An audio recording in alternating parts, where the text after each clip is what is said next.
convidar o presbítero Jean para, com liberdade, ministrar aquilo que Deus tem colocado no seu coração. Ele preparou para esta manhã. Todos nós vamos de bom grado receber, prestar bastante atenção, anotem se preciso for aquilo e acham que tem que ser guardado para estarem relembrando, ou quem sabe após tirar alguma dúvida do nosso palestrante no intervalo, tudo de bom proveito. Ô Jean, com liberdade. Jovens, vai ter algumas irmãs que vão estar passando aí durante a meditação para alguma dúvida, alguma pergunta, tá? Aí você pode estar passando aí a sua pergunta e no final nosso palestrante vai estar respondendo todas as questões.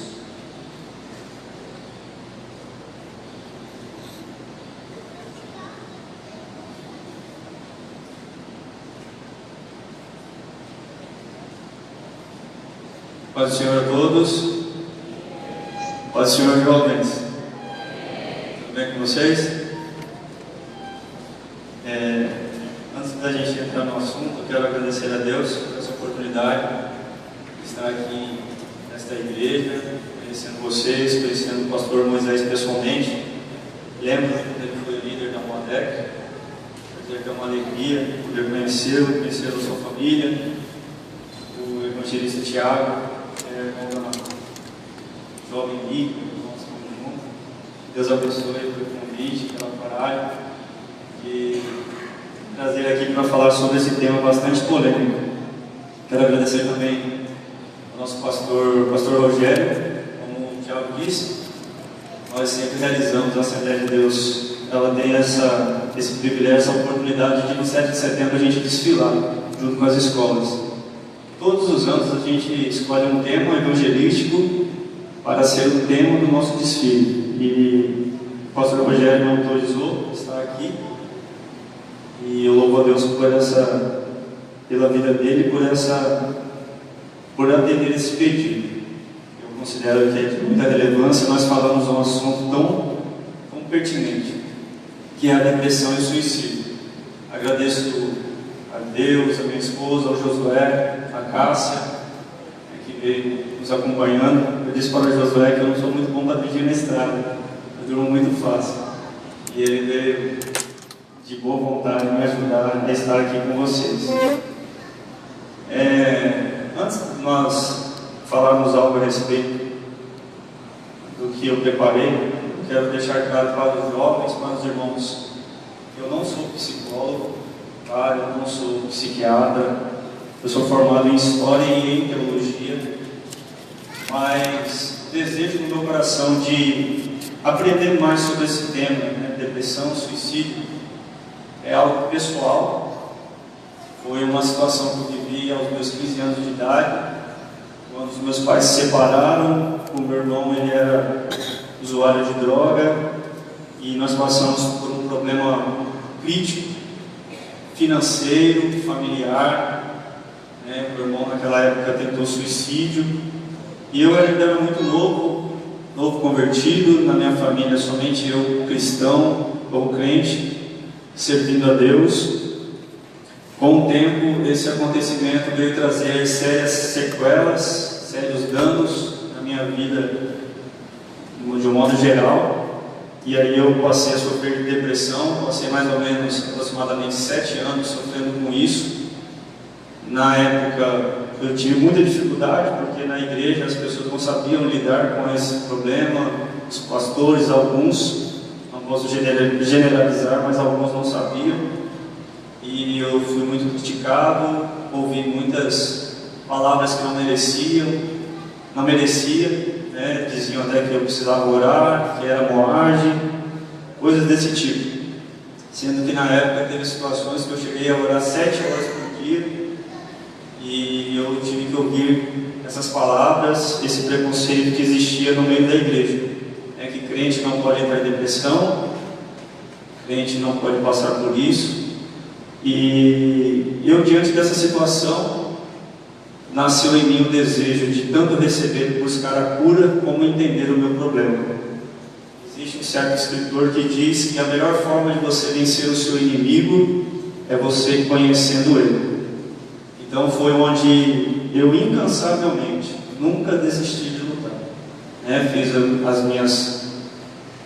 a parte necessária na medicina, procurei psicólogo, fiz psicoterapia, passei por um período tomando medicamento, né? Os psiquiatras me encaminharam alguns medicamentos e fiz atividade física, mudei a alimentação. Foi uma luta muito difícil, mas com a ajuda de Deus, da minha esposa, que na época ela já sabia desse problema. Quando nós casamos, foi um instrumento de Deus na minha vida e juntos nós conseguimos superar, e hoje eu estou aqui para compartilhar com vocês um pouquinho daquilo que Deus me deu. Eu entendo que existam inúmeras pessoas muito mais preparadas do que eu para falar sobre esse assunto, mas uma coisa eu aprendi, sofrendo, passando essas dificuldades, e eu acredito que quem já passou por algumas aflições intensas, sabem que você não precisa de muita coisa para ajudar, ou para ser ajudado. Você não precisa de um teólogo, às vezes você não precisa de um psiquiatra, às vezes você não precisa de um psicólogo. Basta a presença de uma pessoa, o ouvido de uma pessoa para te ouvir, já é o suficiente para tornar você uma pessoa bem melhor. Então, partindo desse princípio, desse pensamento, dessa reflexão, é que eu estou aqui nessa manhã. Não me acho entendido, talvez eu não consiga responder todas as perguntas, mas eu estou aqui para compartilhar a minha dificuldade, a minha experiência, atribuir a Deus a vitória, as conquistas, e saber que se nós nos ajudarmos, nós conseguiremos sim ter uma vida mais feliz e abençoada por Deus. Amém? Amém, jovens?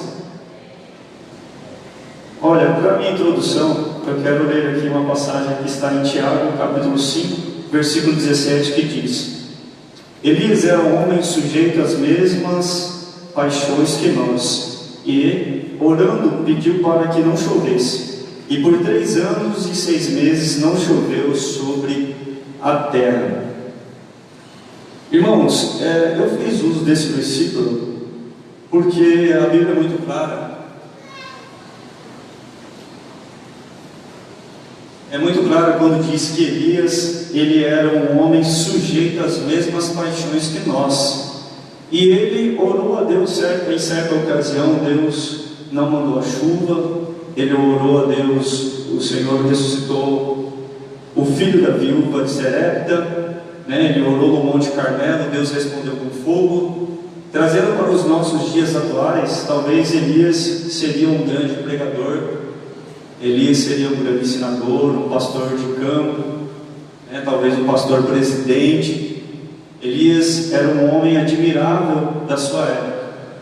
Não é um homem de fé, um homem de coragem, um homem de intimidade e relacionamento com Deus, mas nos diz a Bíblia Sagrada que esse mesmo profeta, esse mesmo homem, que foi um homem usado por Deus, foi instrumento de Deus, esse mesmo homem um dia deitou-se embaixo de um pé de zimbro e pediu para Deus, no seu ânimo, a morte. Não parece ser um pouco contraditório isso, irmãos jovens?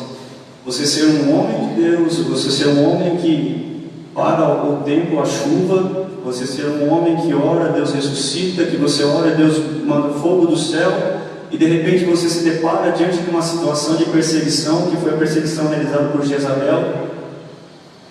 E Elias coloca diante de Deus a sua injúria, as suas lamentações e diz: olha, para mim já basta. Retira, Senhor, retira de mim, Senhor, a minha vida. Eu quero morrer. Eu quero morrer. Isso soa estranho ou não soa, irmãos? Nós ouvindo ou lendo isso na Bíblia Sagrada de um profeta como Elias. Para ainda enriquecer meu pensamento, Números 11, do 14 ao 15 diz, a respeito de Moisés. E eu sozinho não posso levar a todo este povo, porque muito pesado é para mim. E se assim fazes comigo, mata-me, eu te peço, se tenho achado graça aos teus olhos, e não me deixes ver o meu mal. Não é estranho ouvir isso de um grande líder religioso como Moisés, irmãos? Sim ou não? É normal você ouvir isso, seu pastor chegar um dia para você, ou seu líder de jovem, e falar assim: olha, eu quero morrer. Isso não soa estranho aos seus ouvidos? Parece estranho, né, irmãos? Sabe por que parece ser estranho? Porque nós temos a concepção de que um homem de Deus, uma mulher de Deus, uma pessoa de oração, uma pessoa fervorosa, essa pessoa não está sujeita à aflição. Nós vemos muitas das vezes, nós criamos a imagem das pessoas que estão à nossa liderança, à nossa frente, né? E isso é bom, não estou dizendo que isso é ruim de maneira nenhuma, nós devemos sim ter esse respeito e essa admiração. Mas nós esquecemos de olhar essas pessoas como humanas. Eu vou detalhar, a gente vai dar uma destrinchada um pouquinho nesse pensamento aqui, e vocês vão entender o porquê que eu estou dizendo isso. Elias era um profeta, mas diante da situação que ele estava vivendo, ele pediu para Deus a morte. Moisés foi um grande líder, orou, encostou o cajado no mar vermelho abriu, mas diante de uma situação ele falou: Senhor, eu quero morrer. Isso parece contraditório, não parece, irmãos? Mas não é contraditório. Você pode ser a pessoa mais espiritual daqui de Barra do Bugres. Você pode ser a pessoa que mais ora aqui em Barra do Bugres. Você pode ser o cristão mais cheio do Espírito Santo aqui em Barra do Bugres. Mas você nunca vai deixar de ser humano. Você nunca vai deixar de sentir tristeza. Para eu ir um pouquinho mais além. Infelizmente nós vemos notícias ruins em nosso mundo. Mas eu acredito que você já ouviu ou conheceu alguém da igreja, crente, dizimista, mas que morreu de câncer, que sofreu um acidente, que passou por um problema familiar, e assim por diante. São inúmeros problemas. O que eu quero dizer para você é que a graça de Deus, o amor de Deus não nos isenta de nós passarmos por problemas e dificuldades nessa vida. Amém até aqui, jovens? Amém até aqui, jovens? Amém. Olha só, eu não gosto muito de estatística, porque acho um pouco cansativo. Mas se tratando a respeito de algumas informações acerca de suicídio, no mundo uma pessoa suicida a cada 40 segundos. E para cada morte ocorrem 25 tentativas. Em cada 5 pessoas, em cada 5 pessoas experimentaram alguma forma de depressão. Olha só, as mulheres e as meninas. As mulheres estão mais sujeitas. Sabe por que as mulheres são mais sujeitas a passar esse tipo de problema? Porque a mulher é o vaso mais fraco, né? É o normal da natureza humana, né? Das mulheres, ela é ser mais sensível, mais emotiva, mais sentimental. É por isso, jovens, que quando você quiser agradar uma jovem, você dê flores para ela. Diga que ela está bonita, porque a mulher gosta disso. A mulher, ela tem esse lado que o homem já não tem tanto. O homem é mais racional, o homem é mais razão, ou deveria ser. Lógico que existem algumas exceções, mas a norma é essa. É por isso que a Bíblia que fala que a mulher é o vaso mais fraco. Então, diante das dificuldades, diante das aflições da vida, a mulher, ela se envolve muito mais do que o homem. Ela deixa se abalar muito mais do que o homem. Essa é a regra mais normal, mas há exceções. Olha só, isso eu acho muito interessante. O suicídio mata mais do que a AIDS, a guerra e o homicídio. Uma pesquisa atual afirma que no mundo morrem cerca de 800 mil pessoas de suicídio por ano. Isso não é preocupante, irmãos? preocupante. Está ficando cada dia mais preocupante, porque hoje é triste, mas hoje nós ouvimos notícias de pastores que suicidam. E nós vamos falar um pouquinho mais isso lá na frente. Isso é algo que está acontecendo, irmãos, irmãs, adolescentes, jovens suicidando, e isso está se tornando algo comum dentro das nossas igrejas. Existe um pensamento de John Luke que diz, presta atenção, estar deprimido é em si mesmo bastante ruim, mas ser um cristão deprimido é ainda pior. E ser um cristão numa igreja cheia de pessoas que não entendem de depressão é ter um gostinho do inferno. Sabe o que o John está querendo dizer aqui, jovens? É aquela ideia inicial que eu disse, o princípio. Preconceito religioso. Você às vezes vai falar da sua dificuldade para alguém, você vai compartilhar do seu problema, da sua necessidade emocional, da sua fraqueza emocional, e aí, o que você ouve? Ao invés de você receber a mão da pessoa, você receber o coração da pessoa, ela te ouvir, te entender, ela vai fazer o quê? Vai te criticar. Você imagina, eu que sou líder, um jovem ou uma jovem me procurar e falar assim, olha, eu estou passando por isso, eu não sinto mais vontade de sair do quarto, não tenho mais vontade de ir à igreja, não tenho mais vontade de trabalhar, não tenho mais sonhos, eu tenho vontade de morrer. Se eu falasse para essa jovem, que é isso, jovem? Você é crente, você nasceu no lar cristão, isso é falta de fé. É isso que John está dizendo, Porque você ser um cristão e pertencer a uma igreja que não entende nada sobre depressão é como você sentir um gostinho do inferno. Por quê? Porque é da igreja que a pessoa espera um socorro. Quando um jovem, um homem, uma mulher procura um líder espiritual para ouvir, ou melhor, para falar, para ouvir um conselho, ele está esperando o quê? Que a pessoa, no mínimo, a compreenda. No mínimo, se coloque no lugar dela e sinta as dores que ela está sentindo. Então, na medida que nós fazemos isso, esse exercício, nós conseguimos o quê? Ajudar as pessoas.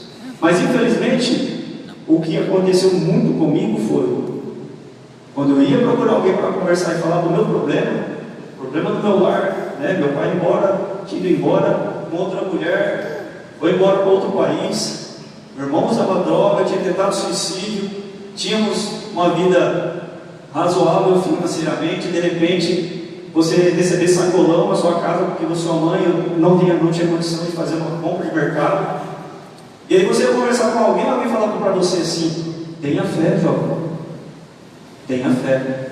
Como que os irmãos acham que eu me senti? Nunca não me acho melhor do que ninguém por isso. Longe de mim, toda glória seja dada ao nome do Senhor Jesus.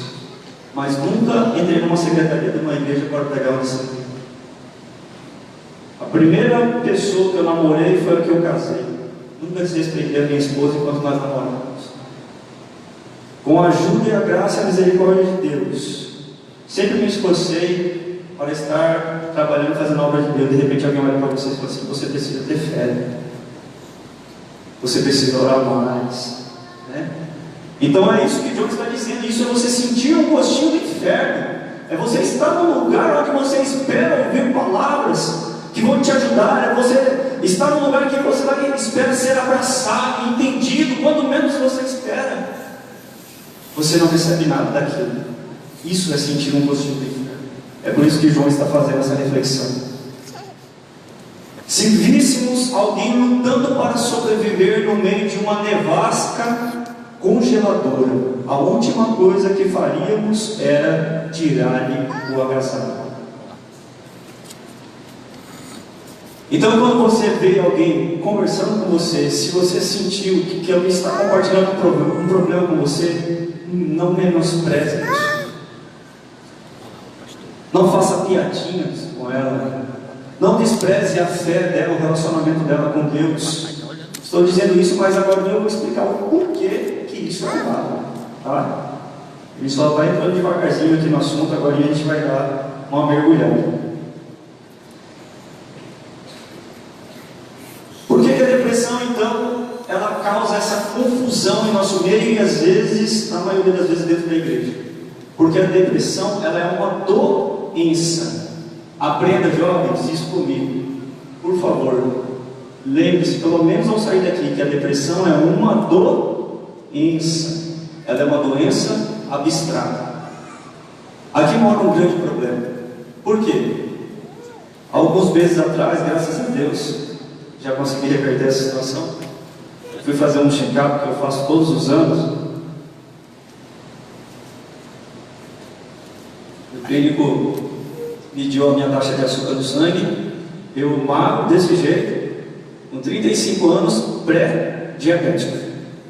Mas ele fez o quê? O testinho lá. Eu, ansioso, fui lá até comprei um aparelhinho para medir. Durante as primeiras semanas, eu ficava quase todo dia medindo a taxa de açúcar. Depois eu fiz outro teste, colesterol alto. Mas eu fiz um teste. Existia uma evidência empírica, um teste, algo que provava que eu estava com a taxa de açúcar no sangue alta e estava com muita gordura no sangue, com um pouco de gordura no sangue além do que deveria. Mas existia um teste. Quando você quebra o braço, você vai lá no ortopedista, faz uma raio-x, mostra, olha, ele foi pular do muro, foi pegar a manga, caiu, quebrou o braço, está quebrado bem aqui. Você vai lá no oftalmologista, vai fazer o exame de vista, o médico vai fazer o teste e vai falar, olha, problema de vista, miopia, estrabismo, e assim por diante. Por quê? Porque existe um teste. Agora, o grande problema da depressão é que ela é uma doença abstrata. Não tem como você chegar lá, pôr um aparelhinho, fazer um teste e falar assim, olha, isso aqui você vai com depressão. Por quê? Porque a depressão é uma doença comportamental. Você chega ao conhecimento e à conclusão de que a pessoa está nesse estado através do comportamento. Tá? A evidência maior é manifesta no comportamento. Qual que é o sintoma mais comum? Uma tristeza intensa. Ok, jovens, até aqui? Mas o que é a depressão? Olha só, do ponto de vista clínico, a depressão é um transtorno psíquico causado por ausência de substâncias bioquímicas que deveriam ser produzidas pelo cérebro e tem como consequências a baixa de humor acompanhado de profunda tristeza, angústia, sensação de vazio e redução da capacidade de sentir alegria e satisfação. Vamos traduzir isso aqui. Tá? Eu lembro quando estava na universidade, o professor falou, vamos traduzir para Pedrinho, Vamos simplificar isso aqui. Todos nós, jovens irmãos, os nossos neurônios, eles produzem substâncias químicas. Quando esses neurônios, eles param de produzir uma delas, tá? Uma substância chamada serotonina, nós começamos a sentir, em consequência disso, uma profunda tristeza. No mesmo caso da endorfina, quando falta vitamina B12, vitamina D, quando essas vitaminas, essas substâncias químicas, elas faltam no nosso cérebro, automaticamente nós começamos a sentir uma baixa do humor. Você começa a ficar triste. É por isso que quando você faz atividade física, de forma corriqueira, todos os dias faz uma caminhada, faz uma corrida, à medida que você faz atividade física, o seu cérebro, os seus neurônios estão produzindo serotonina. Ele está mandando o quê? Substância química para o seu cérebro, informação, e você está o quê? Mais alegre, mais animado. Por quê? Porque ele está produzindo substâncias químicas. E essas substâncias fazem você se sentir bem. Na ausência dessa substância, o que vai acontecer com a pessoa? Estou ouvindo, jovens? O que vai acontecer com a pessoa? Ela vai entrar em depressão. É por isso que quando você vai tratar com uma pessoa deprimida, nós vamos ver aqui, existem vários fatores que devem ser levados em consideração. Mas uma delas é o quê? Quando você vai no psicólogo, a primeira coisa que vai fazer, olha, você está num estado muito avançado, você vai ter que procurar um psiquiatra. E lá no psiquiatra, ele vai passar um medicamento para você, para o quê? Recompor esse hormônio que o seu neurônio deveria estar produzindo, ele não está produzindo. Então, você vai ter que tomar um medicamento para fazer essa correção hormonal. Tá? Esse é um dos fatores. Aí você vai lá no psiquiatra, vai falar no psicólogo, vai falar assim, olha, você vai ter que mudar a sua alimentação. Você vai ter que tomar mais vitamina X, Y e Z. Um exemplo. Você vai ter que fazer uma atividade física. Você vai ter que dormir mais, você está muito cansado, muito estressado. Então, tudo isso são formas de você tratar a depressão. Mas o grande problema é eu quero que vocês entendam que a depressão é uma doença abstrata. Tá? Olha só. Alguém sabe aqui dos rapazes, nessa hora eu quero que vocês prestem atenção, meninas. Porque rapaz que não entende de carro, sei não, né? Não sei se é um partido muito brincadeira. Mas eu quero perguntar para os rapazes aqui, alguém sabe me informar a função de um alternador de veículo? Os rapazes, eu quero ver o corajoso aí que vai levantar diante de todas essas meninas e vai dizer qual é a função de um alternador. Fique de pé, por favor. Muito bem, olha só, o visitante colocando joias da igreja no bolso. Brincadeira, jovem, só para vocês descontraírem um pouco. Mas é isso mesmo, né? É uma pecinha. No fundo eu também não sabia, não, tinha que olhar no Google. É uma pecinha que vai lá no motor do carro, que ajuda a gerar energia, né? Vai carregando a bateria, ela vai usando e vai carregando, vai usando e vai carregando. Você imagina o nosso cérebro, né? Ele está ali funcionando, mas ele não está mais produzindo serotonina. E aí vai acontecer o quê? Como diz o linguajar, vai dar BO. Né, vai dar algum problema aí. Essa é o pivô, né, o porquê que a gente não entende a depressão. É um dos motivos, uma coisa tão básica. Né? Tem gente que vai falar que é demônio, que é falta de fé, que é falta disso, que é falta daquilo, quando na verdade é uma reação natural do nosso organismo. Tá? Um conceito muito básico sobre depressão. Depressão é uma tristeza que parece não ter mais fim. Tá? É uma tristeza muito profunda. Mas agora tem gente que confunde. Né? Mas espera aí, Jean. Sentir tristeza não é normal? Lógico que é normal. Agora o grande problema é a duração dessa tristeza. Né? Uma pessoa quando entra em estado de depressão, essa tristeza ela é constante, ela é contínua. Né? Ela dura em torno de 15 dias, 20 dias, um mês. Então isso é algo anormal. Né? Sentir tristeza é algo bom, num bom sentido de que nos ensina muitas coisas. Né? Por exemplo, você fica longe das pessoas que você ama, você fica triste, foi embora, foi passar um mês fora, você ficou triste, mas a tristeza está revelando o quê? Um sentimento. Você ama aquela pessoa, você admira ela, né? Você pegou o carro do seu pai sem carteira, a polícia te prendeu, seu pai deu um puxão de orelha, você ficou triste. A tristeza é algo bom no sentido de que te fez refletir sobre aquilo que você fez de errado. Então a tristeza é algo normal, é algo que todos nós sentimos, né? Jesus sentiu aflição ao ponto de transpirar sangue, né? Então isso é algo comum em nosso mundo. Isso faz parte da natureza humana. Agora não pode essa tristeza durar por muito tempo. Amém? Até aqui, jovens? Causas da depressão. Fatores endógenos, né? São fatores o quê? Internos, como um problema genético, distúrbios hormonais e químicos, bem como alterações das células do cérebro devido doenças degenerativas. Né? Então, o que causa a depressão, irmão Jean? Fatores internos. Né? Tem gente que tem problema genético. Né? A família, o pai já tem, a mãe já tem, possivelmente ele já vai vir carregar com isso, né? No seu código genético, essa deficiência que seria a depressão. né? Distúrbios hormonais, às vezes com a idade, com o tempo, o cérebro para de produzir esses hormônios que nos dão a sensação de bem-estar, de alegria, de prazer, de ânimo, disposição, e de repente você começa a se sentir triste, angustiado, né? Sem motivação.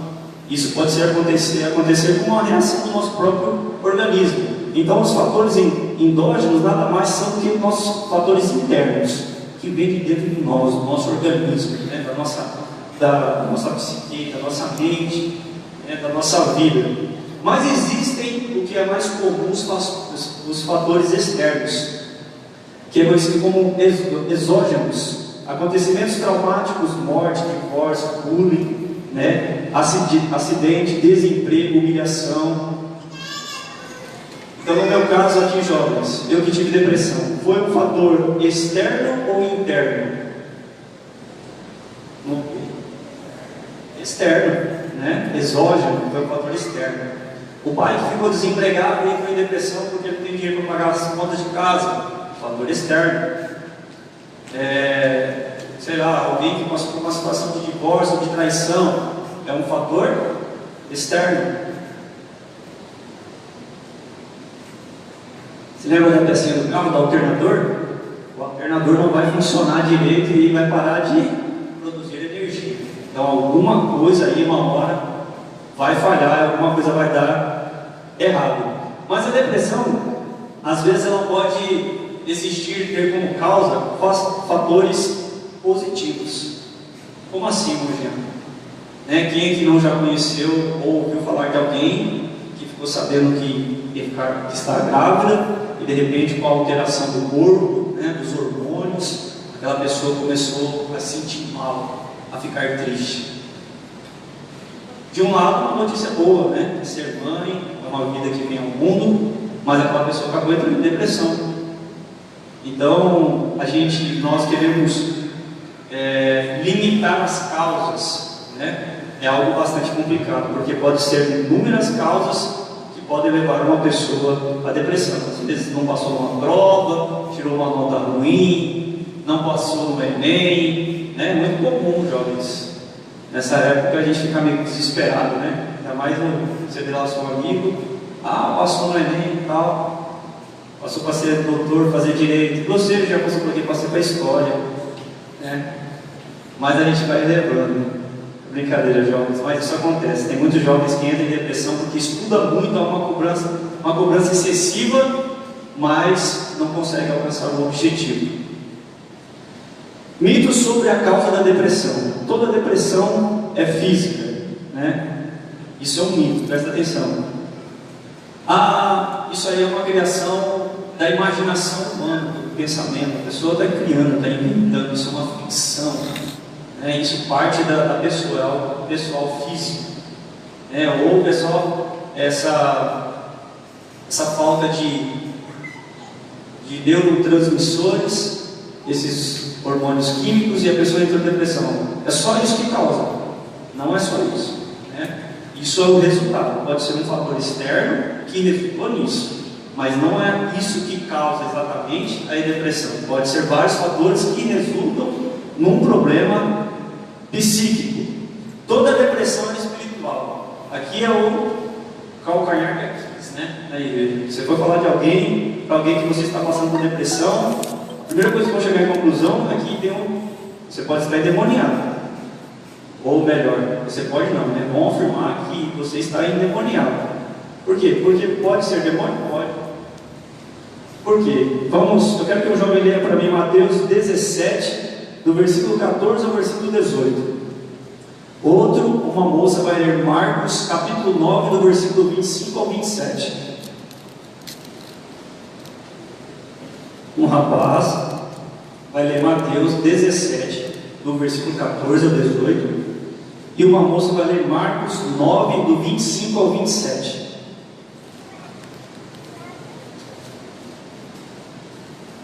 Alguns rapazes. Tem nenhum rapaz aí? Só os solteiros, por favor. Mateus 17, 14 a 18. Todo mundo casado aqui?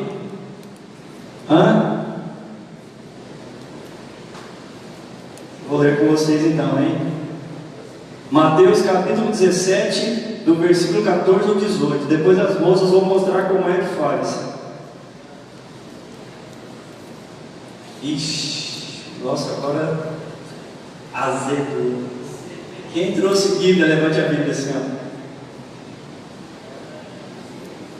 Tem uns rapazes aí que trouxe. A minoria, mas tem. Vamos lá, jovem, lê aí para me ajudar. Mateus 17, do 14 ao 18.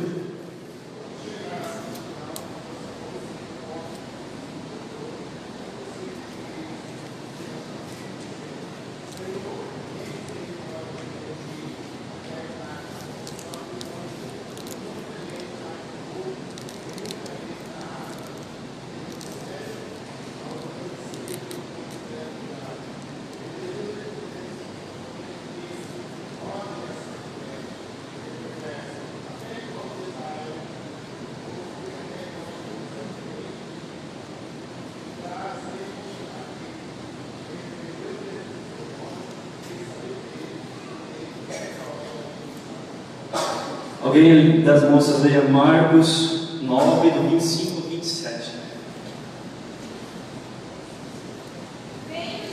Eita glória!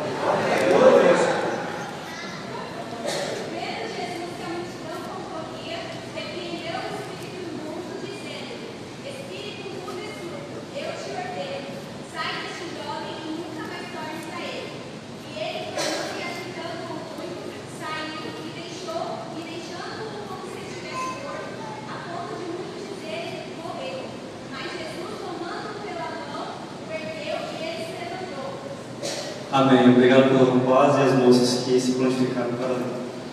Mas essas duas passagens bíblicas deixam muito claro que o problema de saúde pode ser de origem espiritual. Jesus foi lá, expulsou o demônio do jovem lunático e ele foi curado. O outro era mudo e surdo. Jesus expulsou o demônio, ele voltou a falar, e a ouvir. Então, o que eu estou querendo dizer com isso? Trazendo para o tema da depressão, que toda e qualquer doença pode ser de origem espiritual. Não venha me rotular e dizer que se a pessoa está em depressão, ela está endemoniada. Isso não é verdade. Então, isso tem que ficar claro para você.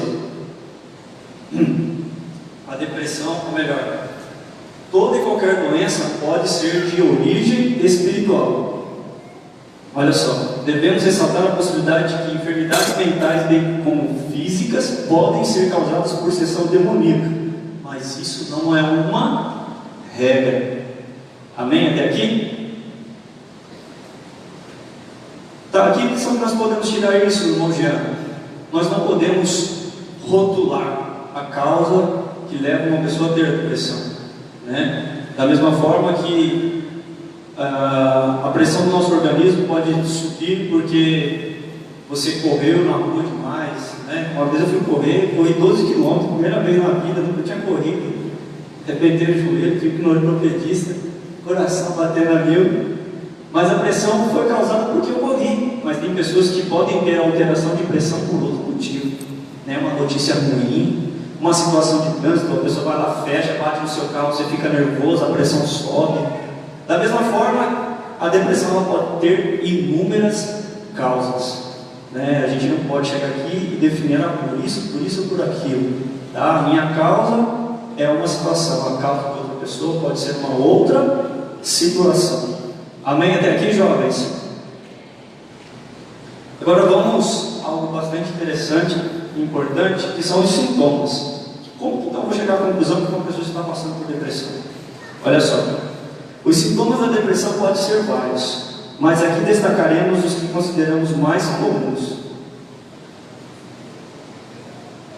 Qual que é o mais comum que eu citei aqui, jovens? Tristeza profunda, Isso é básico. Dificilmente você vai encontrar uma pessoa com depressão sorrindo. Às vezes ela pode sorrir diante das pessoas, diante de uma situação, mas quando ela chega em casa, que ela não tem ninguém para conversar, não tem ninguém para prender a sua atenção, a sua imaginação, o seu pensamento, ela entra em um estado de depressão e de tristeza. Então, o sintoma mais comum é a tristeza. Um outro sintoma, a mudança de comportamento.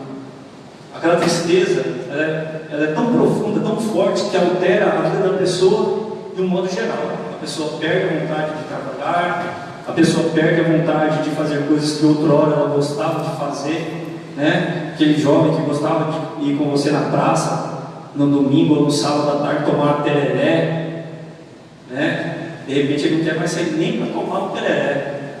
Tem alguma coisa estranha. Há uma mudança de comportamento. Então é isso que tem que ser observado. A pessoa não sente mais alegria, disposição, vontade de fazer coisas que outrora ela gostava de fazer. Não se importa com os pertences da família, né? Eu lembro quando eu ia conversar com a minha mãe, eu ainda estava assim, muito recente, o problema da depressão.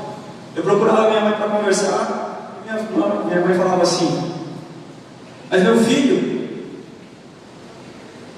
tudo que você pediu para Deus, Deus te deu, né? Como todo qualquer jovem, eu pedia para Deus, Deus me deu uma esposa. Eu pedia para Deus que eu queria ter uma casa quando eu casasse, Deus me deu uma casa. Eu queria ter um carro, não era novo, mas eu tinha um carro, né? Eu queria fazer uma universidade pública, eu fiz. Não importa o curso, mas eu queria ter um curso superior, eu fiz, né? Porque eu gostava muito de história, eu gosto até hoje. Foi o que eu queria, embora fosse um curso simples, mas era um desejo do meu coração.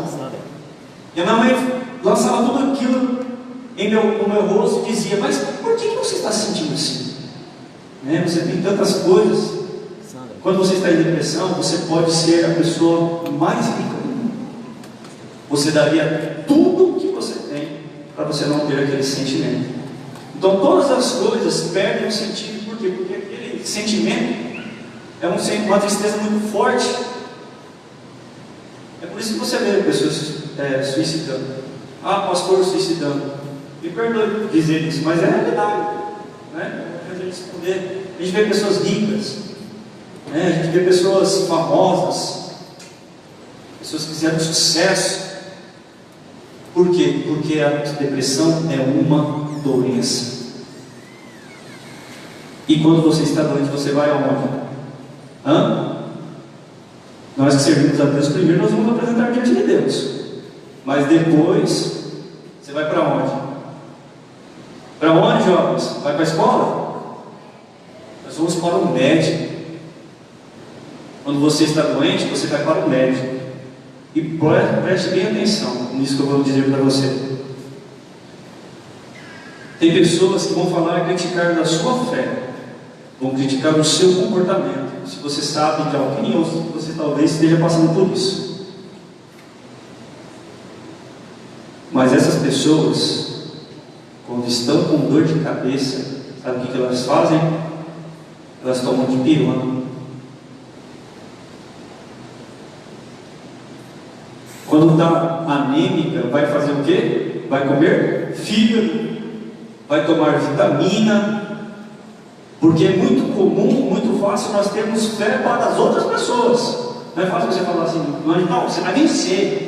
É lógico que a gente deve falar isso. Eu estou dizendo que nós não devemos dizer isso, mas nós devemos nos colocar, como já disse, no lugar do outro, né? A gente criticar a fé das pessoas, a gente falar da fraqueza, da deficiência das pessoas é muito fácil. Agora eu quero ver quando você está diante de uma situação que você tem que colocar a sua fé em ação. Então o que eu quero dizer com isso, que todas essas coisas, elas vão perder o significado quando você está com depressão. A família, né? Você pode ter filhos, esposa ou esposo, ser bem sucedido, uma pessoa ganha bem, e a pessoa, a sua esposa ou alguém vai dizer: mas amor, e eu te amo, você quer morrer? Mas como assim?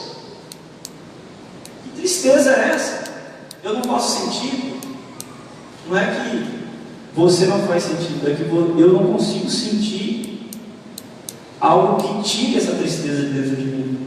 Então, ao invés de eu sentir essa tristeza, eu prefiro morrer, de tão profunda que ela é. Tá? Isso é um princípio básico de todas as pessoas que suicidam. Preste bem atenção aqui, jovens. Olha aqui para mim, por favor. Uma pessoa que diz ou que fala em suicídio ou que suicida, essa pessoa não quer suicidar. Essa pessoa só quer se ver livre do sofrimento. Ela só quer se ver livre da tristeza, da angústia e a aflição que ela está sentindo. Por isso ela suicida. Aquilo que ela está sentindo é tão forte que faz o quê? Desejar a morte. Mas ela não quer.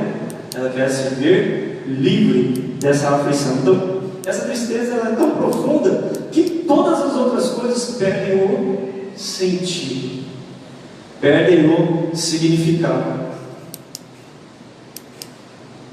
É interessante, irmãos, mas alguém pode dizer, mas espera aí, você é cristão e Deus. Irmãos, o que eu estou querendo dizer aqui é o mesmo raciocínio de você pegar um cadeirante e dizer para ele assim, olha, vamos correr em volta do quarteirão. Você imagina um paralítico e você dizer para ele assim, vamos correr em volta do quarteirão? Isso não é possível. Ele não tem condições físicas. Ele não tem condições de fazer isso.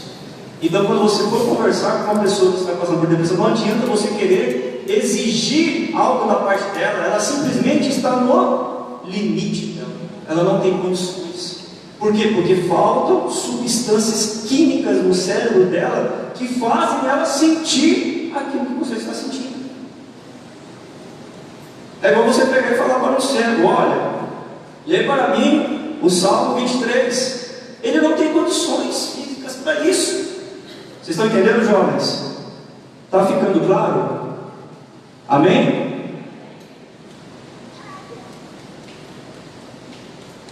Olha só, uma outra característica de uma pessoa depressiva: acha que o mundo é maravilhoso, mas sua vida é péssima. É aquilo que eu disse, a pessoa tem de tudo, mas a vida dele ele acha que a vida dele é péssima. Acha que a vida dele é péssima, descaso com aparência, né? Lá, eu estava falando uma vez, lá no Imperial, sobre esse tema.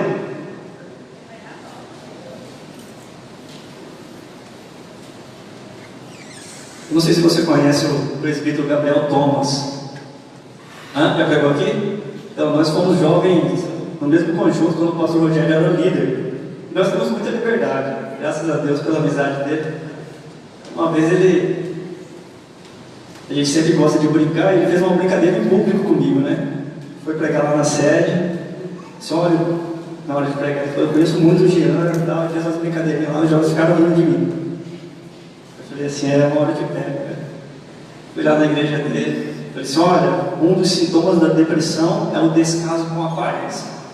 Como o Gabriel só gosta de andar de terno, eu falei assim, ó, se tem uma pessoa aqui que não passa por esse problema, é o presbítero Gabriel Thomas. Nós estávamos lá em Jangado, no evangelismo, ensinando pais, aquele sol quente, todo suado, na verdade terno, estava encharcado de suor. Olha, o Gabriel Thomas não sofre de depressão. Por quê? Porque quem sofre de depressão tem um descaso com a aparência, né? Ele não estava preocupado em pentear o cabelo, tomar banho, se perfumar, se vestir bem, né? Ele tem esse descaso. Então isso é um sintoma. Vamos lá, irmão Jean, mas até agora, Jean, você falou de problemas. Problema. O que eu devo fazer para alcançar a cura da depressão? Primeiro, inicialmente, você tem que colocar diante de Deus. Deus tem o poder de curar qualquer enfermidade. Agora tem enfermidade que Deus não cura. Verdade ou mentira, jovens? Não é porque Ele não tem capacidade, é que a nossa fé não alcança. Verdade ou mentira? É verdade ou mentira? É verdade. Para isso Deus dá inteligência aos médicos. É por isso que você vai no médico, né? Deus, em algumas situações, disse, olha, Jesus disse, olha, agora toma tua cama e anda. E se você for lá com o seu irmão, pegou uma areia, fez um lodozinho, passou por ali no cego. Então Deus tem as suas formas de trabalhar, de agir. Tá? Então, inicialmente, nós devemos buscar refúgio em Deus. Nós devemos buscar entendimento, alicerce e alimento espiritual para a nossa alma. Se isso não bastar, procure conversar com o seu pastor, com o seu líder, entre uma campanha de oração. Se isso não resolver, aí você procura o médico, tá? Mas não deixe de procurar buscar os meios que nós temos para recorrer. Mas, jovens, tem algo que nós devemos aprender com o Senhor Jesus. Quando ele ia realizar uma cura, ele dizia para a pessoa assim: você quer ser curado? Tu queres ficar são? Não era isso que Jesus fazia? Uma pessoa que está passando pelo problema de depressão, a gente tem que ter essa iniciativa também, essa mesma atitude que Jesus teve. Nós temos que perguntar para a pessoa: você quer ser curada? Você quer receber ajuda? Por quê? Porque às vezes as pessoas se fecham no mundo, né? Você acha às vezes muito humilhante. Poxa, eu, pai de família, vou chegar e vou falar para minha esposa que eu estou em depressão, vou falar para o meu filho. E aí não, quer ser um macho. É a hora que, né, a pressão vai aumentando, e uma hora a pessoa suicida, né? Então, assim, um dos refúgios. Por que as pessoas suicidam? Porque elas vão acumulando, vai acumulando problema, vai acumulando tristeza, vai acumulando aflição, e uma hora ela não aguenta. Então, a primeira pergunta: você quer ajudar uma pessoa? Olha, você quer receber a minha ajuda? Eu posso te ajudar? Eu já tive situação assim, Tiago. Saber que eu já estava com problema, a mãe veio me procurar, eu fui lá, chamei um jovem, conversei em particular, falei que estava em oração por ele, me coloquei à disposição, mandei mensagem no WhatsApp: estou aqui, como você está? Mas ele não queria ajuda. Então o que você vai fazer? Você vai se desgastar, você vai acabar sofrendo por causa da pessoa que não quer ajuda. Então você tem que tomar cuidado com isso, né? Procure saber se a pessoa quer ajuda, se ela está disposta. Tem gente que fala assim: imagina, você conseguiu superar isso. Olha, a primeira coisa é que eu tinha fé em Deus. A segunda coisa foi: eu consegui a cura e superar isso porque eu não desisti. Eu não desisti de lutar. Mas imagina, você nunca mais teve depressão. A depressão é como uma crise alérgica, né? Se você tem alergia a pelo de gato, no dia que você se aproximar do pelo de gato, você vai sentir alergia novamente. Então a depressão eu superei. Só que às vezes surgem situações na vida, né, que me levam a sentir uma tristeza profunda. Mas como eu já soube o processo de superação, já conheço o processo de superação, então eu já sei os procedimentos. Então, se eu ficar em casa sem fazer nada, se eu ficar fazendo isso, se eu dormir mal, se eu me estressar, eu vou acabar entrando na depressão de novo. Então você chama alguém que você conhece, conversa, pede conselho, desabafa o que você está sentindo lá para fora, automaticamente aquilo vai te lavando e você vai começando a superar. Então, corrija seu estilo de vida, crie uma rotina. A pessoa depressiva não tem disposição para nada, não quer fazer nada, não quer ficar dentro do quarto, mais nada. Você tem que, isso se chama racionalizar o problema, você tem que pensar. Da mesma forma que você consegue pensar que 2 mais 2 é 4, você tem que pensar: não, peraí, eu estou diante de uma situação, a minha mente está me fazendo sentir que eu devo ficar aqui dentro do quarto. Então, se isso vai me prejudicar, o que eu devo fazer? Eu devo sair do quarto. O meu organismo, a minha mente, essa tristeza tão profunda está me incentivando, me forçando a não falar para ninguém do meu problema. O que eu vou fazer? Eu vou falar para alguém do meu problema, eu vou colocar para fora. Isso se chama racionalizar. Toda vez que você, jovem, estiver diante de uma situação que te traz um conflito, uma situação difícil, você tem que procurar racionalizar o teu problema. Primeiro, ore a Deus, peça a orientação de Deus, e depois deixa o Espírito Santo te conduzir e pense: o Senhor vai te dar uma saída. Amém? Então, mude seu estilo de vida. Tem gente que trabalha muito, é uma correria louca, é tanta coisa, tanto trabalho, é tanta correria, é faculdade, é trabalho, é família, é cargo da igreja, e de repente a pessoa chega em casa e pum! Grita lá, chora, berra, aquele choro desesperador, né? Aí a pessoa olha assim: olha, fulano de tal está endemoniado, né? O inimigo baixou lá. Não é isso, jovens. Sabe o que é isso? Isso é uma reação do organismo. A pessoa não aguenta, ela vai encher de pressão, uma hora estoura, né? É como você pegar um elástico que ele tem amarradinho, né? Ele está ali folgadinho, mas à medida que você começa a esticar ele, vai esticando, a tensão vai aumentando até a hora que ele arrebenta. Isso acontece conosco, né? Você já usava um computador, assim, abriu diversas janelas e de repente você já não conseguia fazer nem aquilo que estava, a coisa mais básica que você ia fazer? Coloca uma louça lá, coloca um vídeo, de repente vai lá, já abre o e-mail, ele vai abrir a janela, de repente tem 5 janelas no seu computador, de repente não funciona mais nada.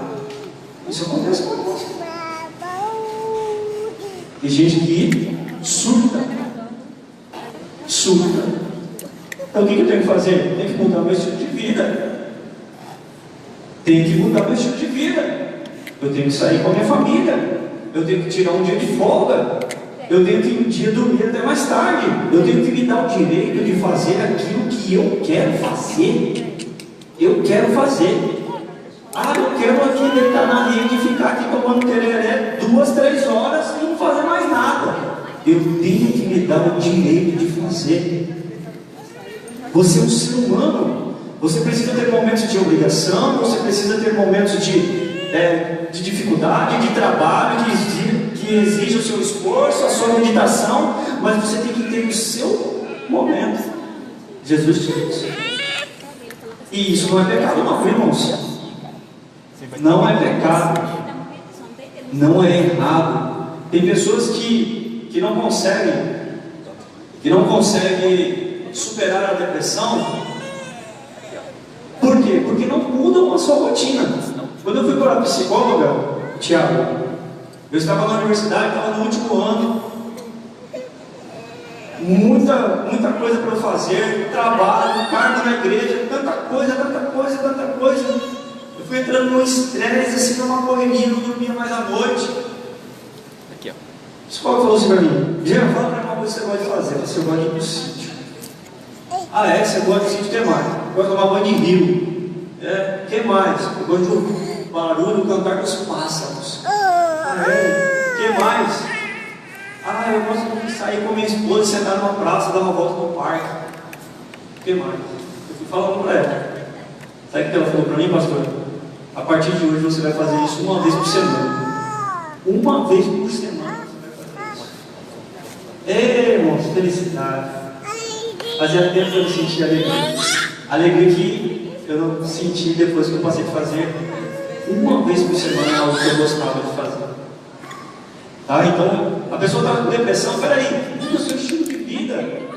Se a vida que você está levando não está trazendo resultados positivos, não está te ajudando, muda o seu estilo de vida. Vai estudar, vai fazer alguma coisa com a mão, né? Trabalho artesanal, vai fazer um tapete, vai fazer um crochê, vai pintar a fachada da igreja, fala: pastor, eu estou aqui, eu quero fazer alguma coisa para lavar o banheiro da igreja. Irmãos, não é bom, os rapazes, às vezes você pega o carro do pai, né? Eu lembro, meu pai, quando eu era mais novo, eu pedi dinheiro do meu pai, eu falava: não, vai lavar o carro.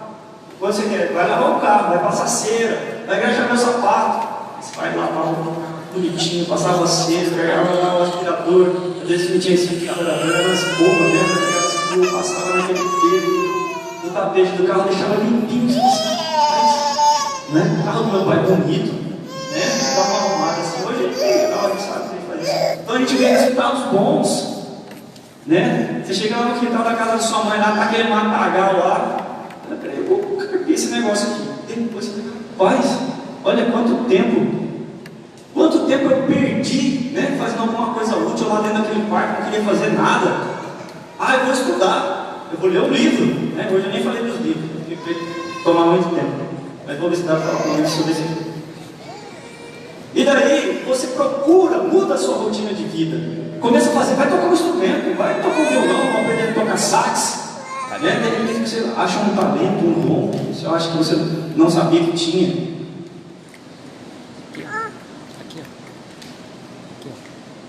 Olha só, outra coisa que cura, que ajuda na cura: busque apoio social, né? Se você tem uma família bem estruturada, se você tem um líder, um pastor, uma igreja bem estruturada, preparada, atenciosa, disposta a te ajudar, procure ajuda.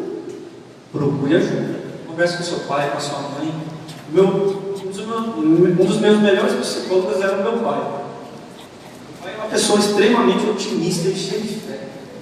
Hoje, né, irmãos, eu falei que foi embora de casa, mas ele aceitou Jesus, voltou para casa, está com a minha mãe, o meu irmão, que é no Vale de Endó, hoje é pastor de igreja. Tá, deixa eu só fechar aqui o testemunho para você estar aqui, glória a Deus. Mas aí eu conversava com meu pai, eu conversava muito com ele, né? E ele sempre tinha uma palavra de ânimo. Então, se você está passando por esse problema, procure ajuda, socorro, converse com alguém, uma pessoa que você se identifica, né? Um pensamento. A pessoa, não, aquele rapaz ali, no caso do Josué, o Josué é um amigo meu, a gente tem uma mentalidade muito próxima, que se encaixa, e a gente consegue manter uma boa amizade. Então, apertou um pouquinho, vai lá, procura um amigo, procura um parente, procura um irmão, um pastor, converse, busque apoio social. Olhe para o passado com prudência. Por quê? Porque muitas pessoas olham para... Muitas pessoas não, né? A depressão é uma doença que tem mais origem em fatos e acontecimentos do passado, né? Alguém que te magoou, te ofendeu, te feriu, aí você fica olhando para aquele acontecimento e você fica sempre trazendo aquela tona até você ficar triste. Então toda vez que você olhar para o passado, você fala assim, não, olha, no passado aconteceu isso, foi assim, mas a partir de hoje, em nome de Jesus, eu vou mudar isso. Se é mágoa, eu vou pedir perdão, né? Se é falta de reconhecimento, eu vou reconhecer, vou voltar atrás e vou corrigir. Se não tem como reparar, Senhor, me dê condições de superar isso. Amém, igreja? Por que jovens e adolescentes estão entrando em depressão e suicidando? Vamos aqui agora focar um pouquinho em vocês. Será que alguém pode dar uma sugestão? Por que tem muito jovem e adolescente? Adolescente. 13, 14 anos entrando em depressão. Alguém pode sugerir? Hein, jovens? Medo da vida. Rapaz, você tocou numa coisa muito importante. Por que na minha época eu tinha 15 anos, meu pai passou por aqui? Por que eu entrei em depressão? Porque quando você está na fase de adolescência, é uma parte da juventude, quando você tem a presença dos seus pais, você sente segurança. Seu pai está ali, a sua mãe está ali, você sabe que o seu pai é como se fosse, os pais são uma espécie de protetores, eles são os provedores. Você acha que essa tudo que eu estou precisando, meu pai não vai deixar eu passar fome, meu pai vai deixar eu passar necessidade, sem ter que sem ter roupa, meu pai nunca vai me deixar sozinho, vai me desamparar, né? Aí de repente os pais se separam, aí você vai morar com um tio, ou vai morar com alguém, e você começa a olhar para a vida com medo. Começa a olhar com medo. E eu estava em depressão e ia lá e falava, meu pai estava, não meu filho, você vai conseguir, eu vou te ajudar, você vai passar por isso. Né? Mas quando ele foi embora para outro país, que não tinha condição nem de falar por telefone, aí aquela falta, aquela ausência dos pais, de segurança, eu não tinha mais. Aí o que me restava era o medo. E aí você olhava para a vida, para as circunstâncias, para as situações e falava, peraí, o que vai ser de mim? Né? Recebendo sacolão em casa, não tem condições de comprar para fazer como diz a minha mãe, uma feira, o que vai ser de mim? Aí, irmãos, eu tenho a alegria de dizer, eu fui trabalhar de servente de pedreiro, eu fui trabalhar de pintor, eu fui carregar entulho. Eu lembro como se fosse hoje, diante de Deus que está no céu. Não estou dizendo aqui para emocionar ninguém, mas estou aqui para testificar que o nome de Deus é grande. Eu lembro um dia, Tiago, eu estava com um carrinho de mão cheio de telha, naquele sol da tarde, não vou falar agora, não faço ideia, mas era depois do almoço, suado, o sol escorrendo no olho, o olho ardia, eu chegava assim, o olho ardia, o olho ardia. Eu fiz uma oração para Deus, falei, Deus, me ajuda a sair dessa situação. Eu não quero isso para a minha vida. Não tenho nada contra quem trabalha nisso, mas foi a minha oração para Deus. Eu tinha muitos sonhos. De repente, todos os meus sonhos, eu vim cair por terra. Eu vi uma família desestruturada, nós tínhamos 2 carros na garagem, meu pai tinha um restaurante, uma lavanderia, de repente não tinha mais nada. Só tinha a minha mãe em cima de uma cama, tomando remédio controlado, sofrendo de depressão e crise do pânico por causa da situação que ela estava passando. Fui vender queijo na rua, fui trabalhar, fui estudar, fui buscar meus objetivos e superar o medo, superar os meus medos, os meus traumas. Hoje eu sou empregado, minha esposa é cursada, tenho casa própria, tenho carro, tenho uma empresa, tenho 2 cursos superiores, mas foi porque eu olhava para o medo e eu via como um desafio. Eu fiz muitos anos de psicoterapia, procurando ajuda no psicólogo. O que é psicoterapia? Só abrindo parênteses. Quando você vai no psicólogo, você vai falar do seu passado, dos seus sentimentos, ela vai identificar através da sua fala, do seu diálogo, do seu testemunho de vida, onde está o teu problema, aquilo que está te levando à depressão. Então, voltando aqui à conversa, quando eu fui para o psicólogo falou assim: Jean, você tem algo que você precisa corrigir, você se cobra demais, você se cobra, você não se permite errar, você extrapola os limites. Mas sabe por quê, irmãos?